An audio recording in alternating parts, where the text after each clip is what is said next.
everybody. Welcome to Off Air and Online, where we uplift, enlighten, and encourage. I'm Lindsey Wopschall. Today, I'm going to talk to Bruce Van Horn. He is a life coach, and I met him through Twitter. It's amazing how you can reach out to people, and I'm always really touched when I get reciprocation. So I encourage you to meet people in any way you can as well. But I was inspired by his story. He was known as Eeyore back in the day, or so he tells me. Eeyore is the Winnie the Pooh character that's kind of woe is me. But he had a mind shift.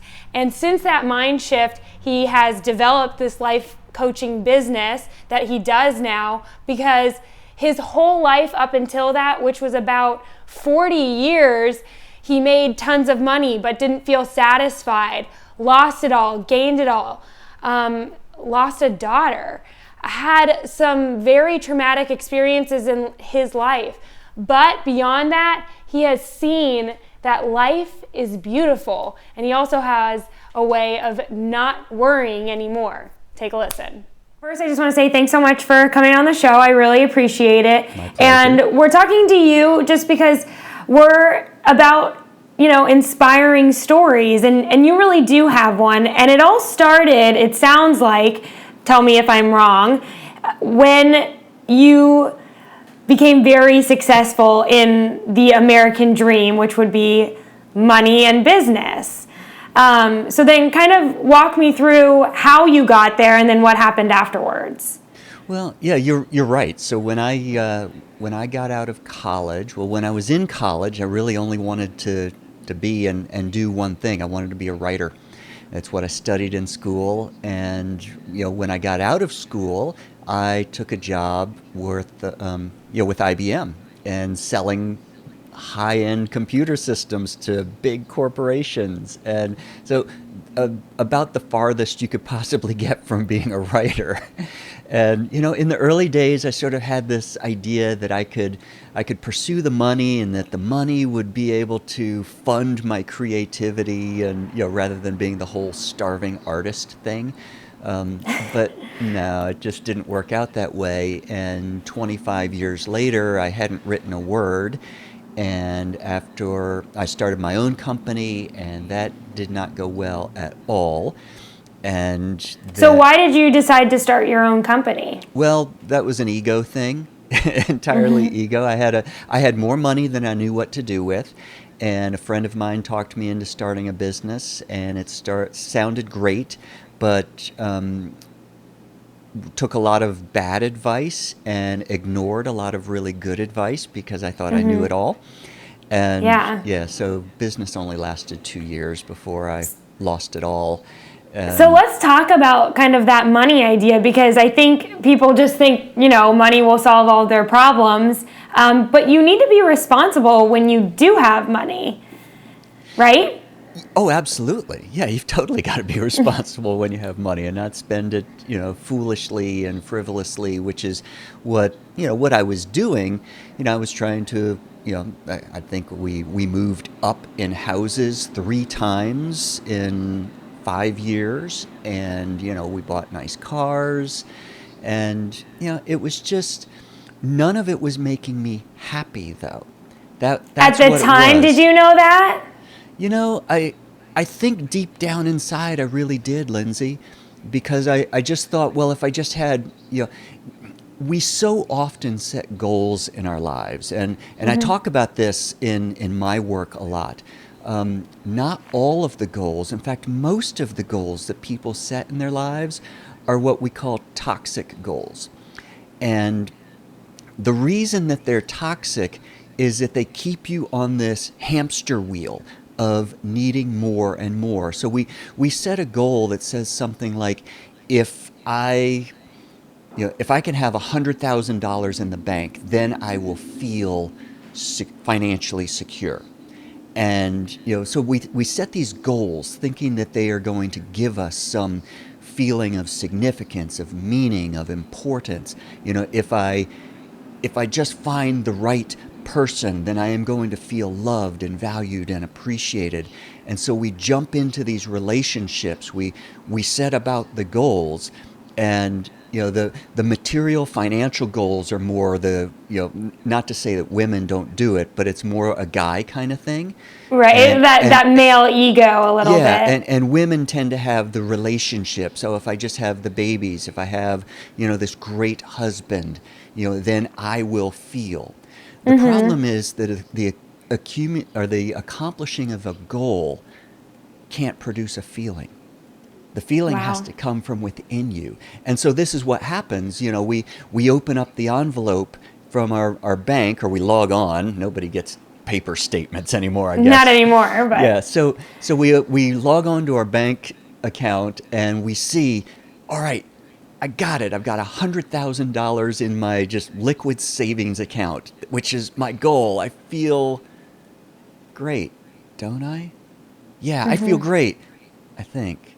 Well, so is that what you were feeling? Yeah, and so you think that, oh, well, I don't feel like I thought I was going to feel when I accomplished this goal. So it must not have been a big enough goal. So I need to set my goal to 200,000 now. To go up and up. And you talk about that hamster wheel, but it's almost like these stairs keep climbing, but they're not going anywhere. Yeah. And so you reach the goal, you jump in and out of you meet the one, right. the one true love, and then that's great as long as the one true love is always making you happy. But when that person doesn't make you happy on any given day, you go, oh, he or she must not be the one, so I'm off to go look for the next one. And so in my life, I just found that I was constantly striving for something else, looking for something. It's like the U2 song, right? I still haven't found what I'm looking for. Right. And nothing was making me happy. So I was now doing work that I didn't love. I had no passion for it. I was very, very good at it. But there's a big difference between doing something that you're really, really good at and doing something that you love. And I was doing it for the money. I had filed bankrupt. By the time I was 42 years old, I had filed bankruptcy a second time because I had a daughter who passed away, and the medical expenses, insurance covered the vast majority of it, but it was $1.2 million to keep her alive for 8 days. And my share of it was about $350,000. And for a couple years, I tried to dig myself out of that financial hole, and it just wasn't working. So I filed bankruptcy yet again, another huge blow to my ego. And I was just not liking life. And what changed in my life was my older brother came to town when I was 42 years old. So that was 9 years ago now. I'm 51. And he ran the Richmond Marathon. And he said, Bruce, you should do this. And I laughed at the man. I said, no way. I don't even like to drive 26 miles. I'm not into that, right? No way. I am out of shape. And I just don't want to. And he said some words that absolutely changed my life. And what were those words? He said, the hardest part about running a marathon is making the decision to do it. I didn't believe him. I thought the hardest part of running a marathon was running the marathon. Right. But I decided, his words kind of haunted me for a couple weeks. And I thought, you know what, if my older brother can run marathons, I can at least join the gym and get in a little better shape so I can play with my two boys. Right. And, and that went miserably to begin with. And then why do you say it was miserable? What was miserable about it? Well, because it just took me forever to get to where I could jog a mile on a treadmill without walking. I thought I'd just be able to go to the gym and, push start on the treadmill and just go. Well, it didn't work out that way because I was so out of shape. But once I did hit that sort of milestone of running a mile without walking, something in me clicked. And it was like a week later, I ran 2 miles without walking. And then, I ran a 5K, and I started to get more involved in running outside with friends, and ran a 10K. And then I decided I'd take my brother's word for it, and I went straight to marathon training. And it was in the summer of 2006, training for my first marathon. I was out on a road, and I don't remember if it was like one of my 18-mile runs or whatever, but I was thinking about my brother's words. The hardest part about running a marathon is making the decision to do it. And I realized that it's not a decision that you make once. It's a decision that you have to make every single day, because Right. you can't accidentally run a marathon. You don't feel like getting up at 5 o'clock in the morning to go run 18 No, miles. no, you don't. But you have to decide to do it. And what I learned about training for the marathon is that my body might say, Bruce, no, it's time to stop. But as long as my brain says, no, feet, we need to keep going, the feet will go. Right. But as soon as the brain says, no, I can't do this anymore, the body says, hallelujah, I've been telling you that for ages, so let's stop. Right. And so I had this epiphany in the middle of a long run, and I literally came to a stop in the middle of nowhere, and it was one of these just, oh my God, moments. Right. It occurred to me that I did not have a problem with being out of shape or overweight. I didn't have a problem with my marriage. I didn't have a problem with my finances. I didn't have a problem with being unhappy with the work that I was doing. I had one problem, and it was a thinking problem. Yeah. That's the only problem I had. And I decided, well, if I obviously can change the way I think in order to change my body. Right. I wonder if I can change the way I think to change my whole life. So that's really a powerful moment right there, I think you're talking about. So I'm very passionate about the belief of mind, body, and spirit. And not only did you have that epiphany while you were running, you just saw how it truly does shape everything. Your thought process changed when you decided with your mind first, I'm going to go out and run every day. Yes. And look what followed. Yeah. Yeah. So it was all about thinking, and I discovered just how negative a person that I had become. I had a few people who used to call me Eeyore because they were like, Bruce, nothing ever makes you happy. And they were right. And so I just set about doing the things that I knew that I needed to change. And, it wasn't a snap of the finger. It wasn't a one-time decision. It was just like marathon training. When I would catch myself being negative, I had to decide I don't want to be that person anymore. Right. I want to see beauty and hope in the world, and I want that for my life. And so I got that. I really started to get that. And there was another gentleman who I had known for about 10 years. My oldest son and his son were the same age, and they played on the same soccer teams and baseball teams. We were not close friends at all. Okay. We were just sports dads. Mm-hmm. And after about 5 years of my transformation, he came up to me once in the middle of a game. Our boys were out on the field. He said, Bruce, I don't know you well, but just in watching you, something is radically different in your life, and I want to know what it is. And so I started telling him about this transformation that I had gone through, and he said, I want to hear all about it, but mostly what you've got in your life, I want that in mine. I want you to be my life coach. I had never even heard the phrase before. I said, what the heck is that? Yeah. And so he started telling me, and I said, well, that really sounds like a combination between a psychotherapist and a best friend. Yeah.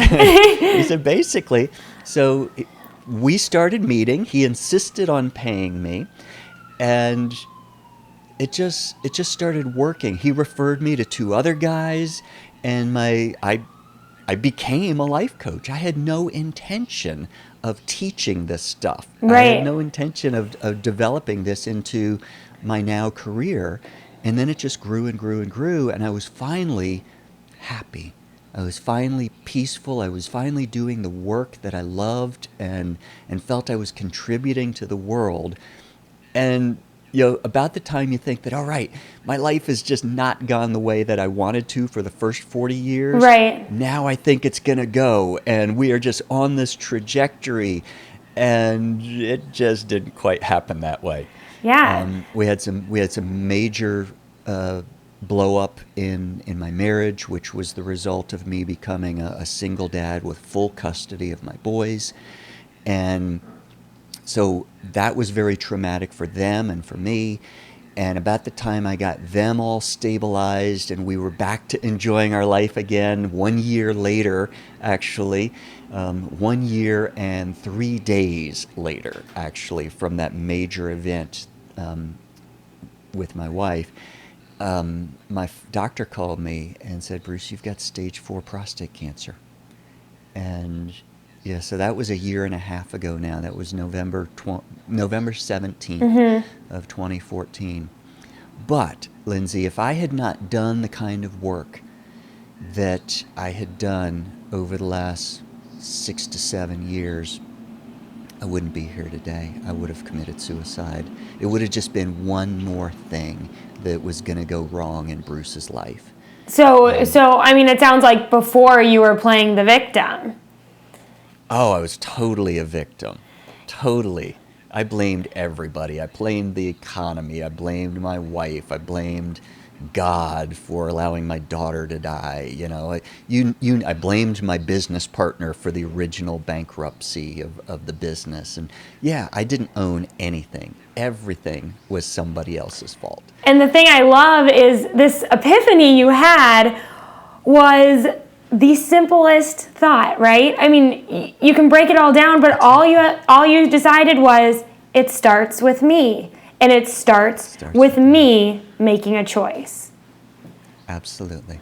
I am responsible for 100% of the thoughts that I think and the feelings I feel. Okay? You may say something really rude or hateful to me, and how I respond to that is about me. I can be really mad at you, but it's ultimately my thoughts, my feelings, and how I process it. Right. You know, and so it was how I was responding to the events in my life. And so I was blaming one of the formulas that I teach. I learned from Jack Canfield, actually, E plus R equals O. And you know, most of us spend our lives blaming the events in our lives for how we feel about life. And what it really is, because there are lots of people in the world who go through the same, similar, or even worse events, and they don't hate everybody in life. They come out happy. So it can't be the event. Yeah. It has to be the way we respond to the event, the story we tell ourselves. So how did you respond differently to being diagnosed with cancer after this huge transformation in your life? Okay, well, I'm human, right? So I cried like a baby. And that's okay, like right? Baby. Yeah, it was because, you know, I had just turned 50 years old, and, you know, that's extremely young for this kind of cancer, extremely young. And, you know, so I cried for a couple hours at my kitchen table, and then I fretted about, well, how do I tell my boys, and how are they going to respond to this, you know, given that it's really just a few days after the anniversary of what happened with their mom. And, you know, I decided that, you know, the truth is the truth, and let's just do this. So I sat them down, we talked, we all three cried, and I said, you know what? I don't understand the reason for this, but I know there's a reason for this. I don't know if this is going to kill me, but I know that I'm going to go through the entire process smiling as often as I can and making the most of it. And if I die in the process, then I die doing the best I can rather than blaming and saying, why me, why me? You know, so that's how we went about it. I mean, you're just so passionate. And I mean, it sounds like really what was added there was faith in the journey. Absolutely. Absolutely. And then there were complications during my surgery. So it wasn't, you know, the surgery itself was supposed to be, you know, because my cancer was so advanced, I didn't have prostate cancer, if caught early, like breast cancer, is very, very treatable if it's caught early. Right. Mine was very, very advanced, and so we had to move fast. My surgery should have only taken about an hour, and I should have only spent one night in the hospital. My surgery took almost 5. I lost 70% of my blood on the operating table. Oh my gosh. And I was a week in the hospital. And the problem with losing so much blood is, one of the really cool things about going to hospitals and having major surgery is they give you amazing drugs. so you can say that, right? Oh my God. I just don't get the ladies who have natural childbirth when there are epidurals, right? But the surgery that I had, I've got a 9-inch incision from my belly button to my pubic bone, and it's an extremely painful recovery process. So they load you up with great drugs.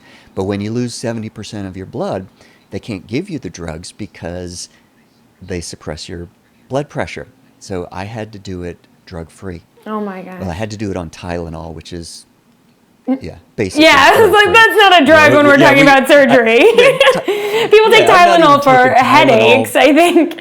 Yeah, I don't even take Tylenol when I'm sore for a run. I had to take a handful of Motrin, give me the ibuprofen, but I couldn't do that. And so when I was in such extreme pain, I really had to learn how to become very, very present. And I literally, for several days, lived one breath at a time without counting the breaths, without stringing them together. I treated each breath as a unique event. Wow. And I said, okay, you took a breath. You didn't die. Let's do another one just like it. Wow. And so that's how I operated for a couple days. And then I had another epiphany. And the epiphany was that if I have the ability to breathe, that's all a person really needs to stay alive. Yeah. Right? And so if you can breathe, which is the basic necessity for life, then you have absolutely everything you need. That's powerful. If you can breathe, you have everything you need. You might not have everything you want, but you have everything you need. Now here's what happens when you've got everything you need and you've got anything in addition to those needs. What are those things? What do we call those in addition? Those are gifts. Those are gifts, right? Okay, so here's what I mean by in addition to the ability to breathe.